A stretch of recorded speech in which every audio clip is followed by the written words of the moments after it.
हमने बीजेपी के साथ सरकार बनाई, सरकार के साथ हमारा उस वक्त एजेंडा था बाज़ाब्ता 370 नहीं छेड़ना, बातचीत करना। हमने कांग्रेस के साथ सरकार बनाई, हमारा एजेंडा था कोटा खत्म करना, टास्क फोर्स खत्म करना। कि अगर मुफ्ती साहब को वजीर आला बनना होता तो वो कांग्रेस के साथ मिलकर भी बन सकते थे। तो पीडीपी एक एजेंडे के लिए निकली है, एक एजेंडे के लिए इलेक्शन लड़ना चाहती है। सरकार तो हमने 16 पे बनाई और इंशाल्लाह इस वक्त भी जो सरकार बनेगी वो पीडीपी के बगैर नहीं बनेगी। मगर हम सरकार बनाने में कम और एजेंडे पे हमारा ज्यादा जोर रहता है।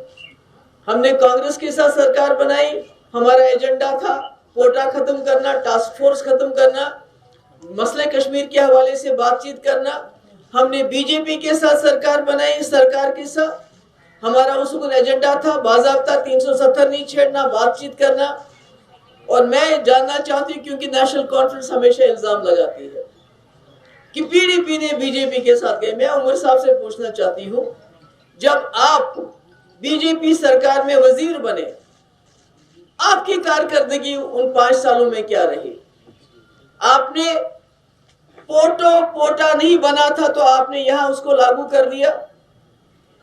शातूस जो हमारे गरीब, हमारी माएं, हमारी बहनें घरों में काटती थी शातूस, उस पे बैन लगाई जब आप कॉमर्स मिनिस्टर थे, जब आप फॉरेन अफेयर मिनिस्टर थे, एक्सटर्नल अफेयर मिनिस्टर थे, तो आप पूरी दुनिया में जाते थे। जम्मू कश्मीर का कोई मसला ही नहीं है।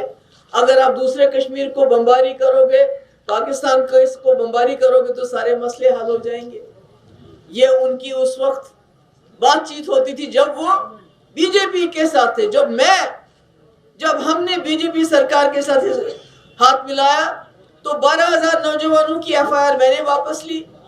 आपने देखा होगा कि अगर आज किसी मुलाजिम के ऊपर इल्जाम लगता है, एफआईआर नहीं होती है, सिर्फ इल्जाम लगाया जाता है कि आप सिंपैथाइजर हो, आप हमदर्द हो मिलिटेंट हो, कि उसको नौकरी से निकाला जाता है। मैंने 12,000 नौजवानों के खिलाफ एफआईआर ली, जिनके खिलाफ ज्यादा से ज्यादा एफआईआर नेशनल कॉन्फ्रेंस की सरकार में लगे थे।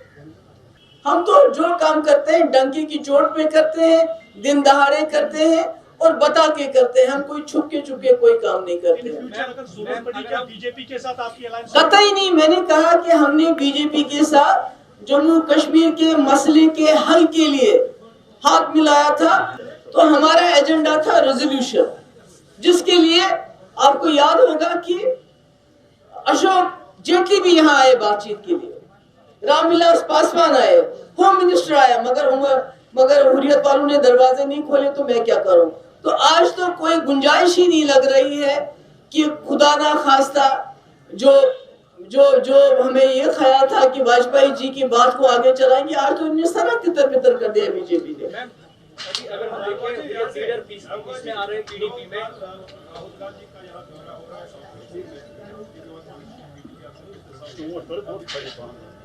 बीजेपी ने कहा है this is compulsion not choice. ये अलायंस हुआ है, उसका जो रीजन है आपको? अरे देखिए, ये तो मुझे नहीं मालूम कंपल्शन है ये क्या है, पर जहां जहां भी एनसी और कांग्रेस के अलायंस हुआ है वहां पर, खासकर जैसे आपको लद्दाख में अलायंस हुआ था तो एनसी ने इंडिपेंडेंट कैंडिडेट खड़ा कर दिया, जो जीत के आ गया फिर वो एनसी में चला गया। तो हर जगह वही फ्रेंडली फाइट हो रहा है। तो अलायंस का तो, मगर दूसरी बात, जहां तक साउथ कश्मीर का सवाल है, साउथ कश्मीर में स्कूल अपग्रेडेशन से लेके, कॉलेजेस से लेके, यूनिवर्सिटी से लेके, एम्स से लेके, तहसीलों से लेके, डिस्ट्रिक्ट से लेके, अगर कुछ काम हुआ है वो मुफ्ती साहब के 3 सालों में हुआ है, नेशनल कॉन्फ्रेंस के 50 साल में नहीं हुआ है।